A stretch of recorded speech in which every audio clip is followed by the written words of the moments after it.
Morning, guys. Happy Thursday. I'm listening to a conversation happening in my kitchen right now. My daughter is telling my husband that she's very sick because the baby in her tummy. My daughter just turned 3, and she often talks about the baby in her tummy because of mommy's baby in her tummy. So I'm not really going there yet with her, but she can act however she wants. Hope you guys are having a great morning so far. You know, I got a great message. Sometimes I ask, oh, hey, send us some story ideas if you'd like us to look into anything. And I wanted to tell you how sometimes we decide to pursue different stories. And something happened yesterday I thought was worth noting. I got a note from Netta, thank you, Netta, who said, hey, I'd like to hear more about Elizabeth Warren's proposal to forgive student debt. And I hadn't seen her proposal for Monday. And I thought, oh, that's interesting. Yeah, let me check into that. And then I was at the grocery store yesterday, and I saw this. Your legs are hurting? We're having all sorts of problems. I saw this magazine, and I thought, you know what? We have spent so much time on this college cheating scandal because it's one of the largest in history, and it's a crazy story. This Lori Loughlin, of course, is one of the people in trouble. But you know, maybe we should pay more attention to one of the biggest issues facing students and really America, which is student loan debt. So that's part of the reason why I took a look at our card today on student loan debt, partly because of some feedback from you, and also just seeing like how much attention is this story getting. Student loan debt is some of the biggest debt in America. And what's important to know about this is for every dollar that you're paying down debt is dollars that you're not spending in the economy. So this is why debt matters, right? We want people to spend a lot of money in the economy. And one of the questions for student loan debt is just how expensive college tuition is. So when Liberty goes to college, let's hope she does. You know, how expensive is college going to be? And that's one of the issues for those. Hold on. Hey, Daddy, can you grab Liberty? No. You have to be very silent. No. Well, I don't know. I don't. Okay, you want to be. Okay, then you have to sit here very silently. One of the. No. Okay, if she's silent, she can stay. No. Uh-oh. No. You didn't eat your egg.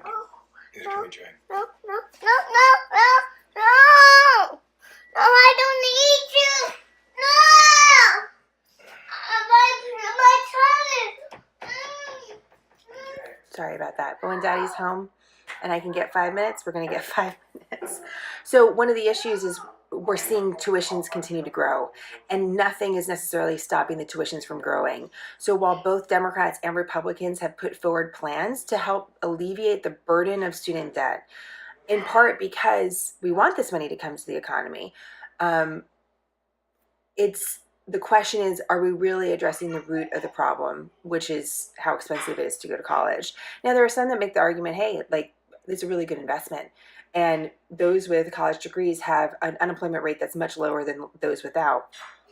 But it depends. You know, it depends on what sort of career you choose. And it also depends on your decisions in life. You know, do your college loans prevent you from a down payment on a house or buying a new car or doing all these other things? So anyways, it's a big portion of the economy. That's one of the reasons why we're addressing it today. And it's also an issue that both parties are really trying to address and have some overlaps. You know, it's seldom that we see both parties agree on a major problem facing America. So there you go.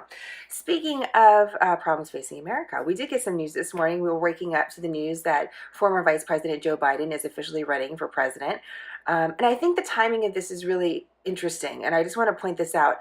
You know, last week there was all these questions about the special counsel investigation and what we would see from the special counsel report that was finally going to be released to the public. And I wonder if Biden's team was sort of waiting for that to go past it. You know, we're waiting to see what we saw in that, because his argument for running for president is very specific. And if you go on our website, you can just go click through to the YouTube video where he announces his presidency. He is making an argument about the character of America, the integrity of America. And I've noticed this argument being made across the board by Democrats, all different candidates. And I'm curious what you think of it. Oftentimes parties choose a platform. So during the congressional elections, Democrats were really hitting healthcare really hard because they thought that was something that was going to resonate with the public.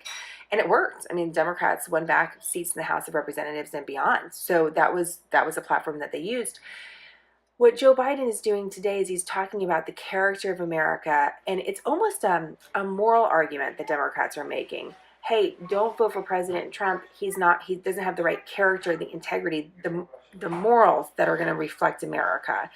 And what Vice President Biden did in this video is he went back to an event in Charlottesville, Virginia, talking about, and I'm kind of glossing over this, but talking about what was a face-off between a white supremacist group and those that obviously disagree. A woman died in this event, by the way, during this rally. And he used footage from that, and he's really talking about that. What's interesting about that is just last night in Texas, and I don't think these two are related, but the timing just is sort of interesting. Yesterday in Texas, a man was executed. He was on death row for committing one of the worst hate crimes, racially motivated hate crimes in American history. And so this is sort of what's coming together is a picture of how Democrats are kind of approaching the 2020 campaign. And I'm curious what you think about that. If you think a moral argument or an argument on character is something that will be a winning issue for them. And here's why I asked this question in part. The issue with moral arguments is everybody's flawed. And so it's tough sometimes to say, well, I have more integrity, or I'm going to be able to direct a group of people better because I have better morals or better direction, because, there can be arguments made on both sides, versus saying, I am going to stand for national security or the economy or, student rights or, whatever variety of different actual topics you can choose. So I'm curious what you think about this sort of movement by Democrats, because again, it's not just Joe Biden. It's a group of them, and right now we have about 20 official candidates for the Democrat nomination for president. So that's something you should know. Final thing I think you should know today, two quick things. First meeting between the North Korean leader and the Russian president. This came together after the summit between the U.S. and North Korea fell apart in Vietnam. When it came to talks about denuclearization, both sides were trying to show that North Korea is trying to show that they can meet with other world powers. Russia's trying to show that they're a major player when it comes to perhaps diplomacy. We'll see if anything concrete comes out of the meeting. Right now, we're kind of general headlines as the meeting came to a close, even though we're waking up in the United States, it's coming to a close or already has closed in Russia. So we'll pay attention to that. And the second thing that I think is really important, so I'm really giving you four things, is that the number of measles cases in America right now has eclipsed the numbers that we have seen in the last 25 years officially. So what that means is that we have more cases in America now than we have at any point since 1994. And that's very important because in the year 2000, America thought that they eradicated measles completely. Health officials thought that we eradicated measles completely. So we've actually gone back to levels we haven't seen for a long time, for 25 years. And there's a real concern about where this goes from here, since we're in April. A lot of the statistics we're looking at are for the complete year. So another story to keep in mind on that. Okay, so those are the three things I think you should know more immediately. Joe Biden running for vice president, former vice president running for president. You have a major meeting between the Russian leader and the North Korean leader. You have the numbers of measles cases now at the highest level we've seen in 25 years. And check out our card and student loan debt, because that's a major issue for the U.S. economy for everybody, even if you don't carry it. Final thing, Ella Fitzgerald was born today in 1917. She has an incredible story. I know the name Ella Fitzgerald. I'm sure you do too. Amazing jazz singer, right? But who is she? So we just wanted to put together a little something on that. Did you know, her mother died when she was a teenager, and she had done very well in school, but then sort of I don't want to say get lost, but she had faced a number of challenges. She ended up dancing on the streets of Harlem to make money during the Great Depression, and she ended up going to amateur night at Apollo Theater, which led to her big break. And she was 17 at the time. And from that point on, she was able to link up with the band a few months later and became one of the most important jazz singers in American history. Phenomenal. So, amazing story on that today. Have a great day, guys. And I'll see you on Friday. We won't do our regular coffee talk, but we will do our weekend review. Have a great day, guys. I'll talk to you later.